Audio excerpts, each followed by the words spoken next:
হুজুর জান্নাতের ভেতরে আবার শপিং মল থাকবে কেমনে? প্রশ্ন আসতে পারে না? সহিহ মুসলিমের বর্ণনা, ইন্না ফিল জান্নাতি লাসুকান, জান্নাতের ভেতরে বিশাল এক শপিং মল থাকবে। এটা বোধহয় আমাদের বসুন্ধরা শপিং কমপ্লেক্সের মতো হবে, যমুনা ফিউচার পার্ক।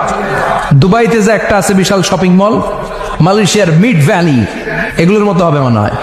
কত বিশাল যে শপিং মল হবে। সহিহ মুসলিমের বর্ণনা, প্রতি শুক্রবারে সব জায়গা থেকে বন বন করে মৌমাছির মতো জান্নাতীরা ওই শপিং মলে শপিং করতে আসবে। ইচ্ছে মতো দেদারসে পোশাক কিনবে, ইচ্ছে মতো শপিং করবে, টাকা দেয়া লাগবে না, ক্রেডিট কার্ড লাগবে না। সুবহানাল্লাহ পড়েন। ইচ্ছে মতো শপিং করবেন। দুনিয়াতে একটু কষ্ট করে হালাল উপার্জন করে খেয়ে যান। আল কানাআতু মিনাল ইসলাম, অল্পে খেয়ে তুষ্ট থাকার, আল্লাহ শুকরিয়া করা, এটার নামই ইসলাম।